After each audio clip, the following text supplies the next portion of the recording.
உங்கள் கோடிங்னேட்டரோட மெத்தட்குள்ளே ஒரு Ajax request வந்தால் அதை எப்படி கண்டுபிடிக்கிறதுங்கிறது தான் இந்த வீடியோவில் நம்ம பார்க்க போகிறது. அதுக்கு முன்னாடி ஒரு விஷயம், asynchronous JavaScript and XMLங்கிறத தான் நம்ம ஷார்ட்டாக அஜாக்ஸ்ன்னு சொல்கிறோம். இந்த அஜாக்ஸ்ன்றது ஒரு ப்ரோக்ராமிங் லாங்குவேஜ் கிடையாது. ஒரு ப்ரௌசருக்குள்ளேயே XML HTTP ரிக்வெஸ்ட்ன்ற ஆப்ஜெக்ட் மூலமாக போகக்கூடியது. இது ஒரு சர்வருக்கு அனுப்பப்பட்டு அங்கேருந்து நம்மளுக்கு ஒரு சில டேட்டாஸை வாங்கி கொடுக்கும். அதே மாதிரி இங்கே இருக்கிற டேட்டாவையும் ஒரு சர்வருக்கு அனுப்பும். இதோட நேம் அஜாக்ஸ்ன்றது தவறு. ஏன்னா இது XML டேட்டாவை மட்டும்தான் அனுப்புன்றதால அஜாக்ஸ்ன்னு நேம் வச்சுருந்தாங்க. ஆனால் இந்த அஜாக்ஸ் ரிக்வெஸ்ட் ஒரு டெக்ஸ்ட் டேட்டாவும் ஜேசன் டேட்டாவை கூட அனுப்பும்.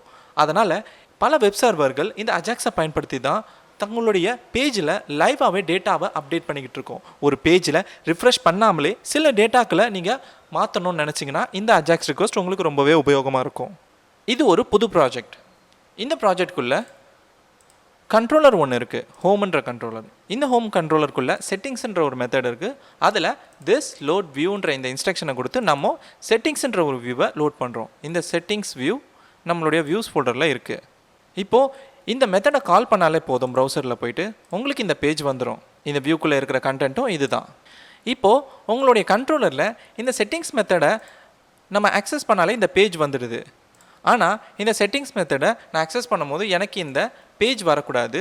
அதுக்கு பதிலாக இந்த வியூவுக்கான டேட்டாவை நான் வேறு ஒரு இடத்துல ஷோ பண்ண போகிறேன். அதுக்கு நீங்கள் உங்களுடைய வியூவை லோட் பண்ணும் போது 3 பேராமீட்டர் கொடுக்கணும். முதல் பேராமீட்டர் உங்களுடைய வியூ நேம், ரெண்டாவது பேராமீட்டர் உங்களுடைய டேட்டா. நம்ம இந்த இடத்துல எந்த டேட்டாவும் கொடுக்க போகிறதில்ல, அதனால் நல்லன்னு கொடுத்துருக்கோம். மூணாவது பேராமீட்டர் ட்ரூன்றதை கொடுக்கணும். இதுதான் முக்கியமானது. ஏன்னா இந்த ட்ரூன்னு கொடுக்கும்போது தான் உங்களோட வியூ இந்த இடத்துல லோட் ஆகாமல் டேட்டாவாக ரிட்டர்ன் ஆகும். அந்த ரிட்டர்ன் பண்ண அந்த டேட்டாவை நம்ம எக்கோ பண்ணிக்கலாம். இப்போ இந்த வியூவை நம்ம லோட் பண்ணுறதுக்கு பதிலாக இந்த இடத்துல எக்கோ பண்ணியிருக்கோம் அந்த டேட்டாவை. சரி, இப்போ போய் மறுபடியும் இந்த பேஜை ரிஃப்ரெஷ் பண்ணுங்கள். திரும்பவும் இந்த பேஜ் அப்படியே தான் இருக்குது. ஏன்னா நம்ம இங்கே டேட்டாவை எடுத்துகிட்டு இந்த இடத்துலையே எக்கோ பண்ணியிருக்கோம். கிட்டத்தட்ட அந்த HTML கண்டென்ட்டை நீங்கள் ரெஸ்பான்ஸாக கொடுத்துருக்கீங்க. அதனால தான் உங்களுக்கு இந்த செட்டிங்ஸ் பேஜ் தெரியுது. ஆனால் எனக்கு இந்த மாதிரி வேண்டாம். இந்த ஹோமில் செட்டிங்ஸ்ன்ற மெத்தடை கால் பண்ணும்போது இந்த பேஜ் ஷோ ஆகக்கூடாது. அதுக்கு பதிலாக அஜாக்ஸ் ரிக்வெஸ்ட் பண்ணும்போது மட்டும்தான் என்னுடைய பேஜ் இந்த பேஜுக்கான டேட்டாவை ரெஸ்பான்ஸாக கொடுக்கணும். அப்படி நீங்கள் பண்ணணும்னு நினச்சிங்கன்னா உங்களுடைய கோடிங்னேட்டருக்குள்ளே இருக்கிற திஸ் இன்புட் அப்படிங்கிற இந்த ஆப்ஜெக்டை நீங்கள் பயன்படுத்த வேண்டியதாக இருக்கும். இந்த ஆப்ஜெக்ட்குள்ளே ஒரு ஸ்பெஷலான ஒரு மெத்தட் இருக்குது. அந்த மெத்தட் என்னென்னா இஸ் அஜாக்ஸ் ரிக்வெஸ்ட். இந்த மெத்தட் உங்களுடைய ரிக்வெஸ்டானது ஒரு அஜாக்ஸ் ரிக்வெஸ்ட்டா அப்படின்றத உறுதி செய்யும். ஒருவேளை அஜாக்ஸ் ரிக்வெஸ்ட்டாக இருந்தால் மட்டும் நீங்கள் இந்த இஃப்குள்ளே இந்த டேட்டாவை எக்கோ பண்ணுவீங்க.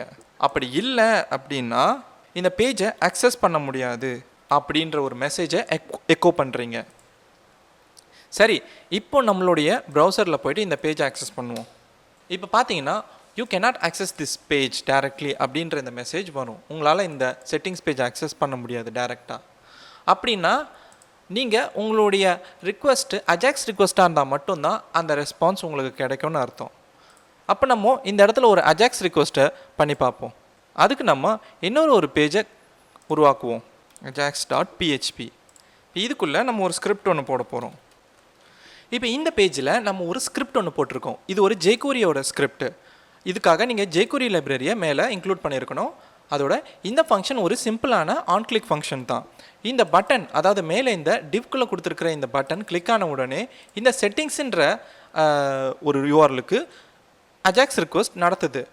அந்த அஜாக்ஸ் ரிக்வெஸ்ட் நேராக இந்த ஹோமில் இருக்கிற செட்டிங்ஸ்ன்ற இந்த மெத்தடுக்கு போகும். அங்கே நம்ம செக் பண்ணுற இந்த இஸ் அஜாக்ஸ் ரிக்வெஸ்ட் சரியாக இருந்துச்சுன்னா மட்டும் நம்மளுக்கு இந்த செட்டிங்ஸ் பேஜுக்கான வியூ டேட்டா கிடைக்கும். அப்படி இல்லைனா you cannot access this page directly. இப்போது இந்த அஜாக்ஸ் வியூ பேஜை நம்ம இங்கே கீழே அஜாக்ஸ் செட்டிங்ஸுன்ற இந்த மெத்தட்குள்ளே லோட் பண்ணுறோம். இப்போ ப்ரௌசரில் போயிட்டு நம்மளுடைய ப்ராஜெக்டில் ஹோம் கண்ட்ரோலரில் அஜாக்ஸ் செட்டிங்ஸ்ன்ற இந்த மெத்தடை அக்சஸ் பண்ண உடனே உங்களுக்கு இந்த வியூ வந்திருக்கும். இப்போ இதில் நம்ம இந்த பட்டனை கிளிக் பண்ண உடனே இந்த இடத்துல ஒரு அஜாக்ஸ் ரிக்வெஸ்ட் நடக்கும். அந்த அஜாக்ஸ் ரிக்வெஸ்ட் இந்த கண்ட்ரோலருக்கு போய் இந்த செட்டிங்ஸ் வியூ டேட்டாவை கொண்டு வந்து இந்த இடத்துல காட்டும், இந்த டிவ்குள்ளே. இப்போ நம்ம இந்த பட்டனை கிளிக் பண்ண போகிறோம். பார்த்தீங்கன்னா கிளிக் பண்ண உடனே இந்த இடத்துல ஒரு அஜாக்ஸ் ரிக்வெஸ்ட் நடந்திருக்கு. அது நேராக அந்த கண்ட்ரோலருக்குள்ளே போயிட்டு அந்த செட்டிங்ஸ் பேஜுக்கான வியூ டேட்டா எல்லாத்தையும் கொண்டு வந்து இங்கே காட்டிடுச்சு இந்த ஸ்கிரிப்டை பயன்படுத்தி. இப்படி தான் நீங்கள் அஜாக்ஸ் ரிக்வஸ்ட்டில் டேட்டாக்களை அனுப்ப முடியும். இப்படி தான் நீங்கள் ஒரு டைரெக்டான அக்சஸையும் தடுக்க முடியும். மொத்தத்தில் இன்றைக்கி கோடிங்நெட்டரில் ஒரு அஜாக்ஸ் ரிக்வஸ்ட் உள்ளே வந்தால் அதை எப்படி செக் பண்ணுறதுங்கிறத கற்றுக்கிட்டு இருப்பீங்க. நன்றி. இந்த கோடெல்லாம் உங்களுக்கு தேவைப்பட்டுச்சுன்னா நீங்கள் டவுன்லோட் பண்ணிக்கலாம். இதுக்காகவே டிஸ்கிரிப்ஷனில் உங்களுக்கு கிட்டப்போட ரெபாசிட்டரி லிங்கை கொடுத்துருக்கேன். நீங்கள் அங்கே போய் அந்த கோடை டவுன்லோட் பண்ணிக்கலாம். நீங்கள் ஒரு இமேஜ் அப்லோட் பண்ணி அதோடைய விட்த்தையோ அல்லது ஹைட்டையோ மாற்ற நினைக்கலாம்.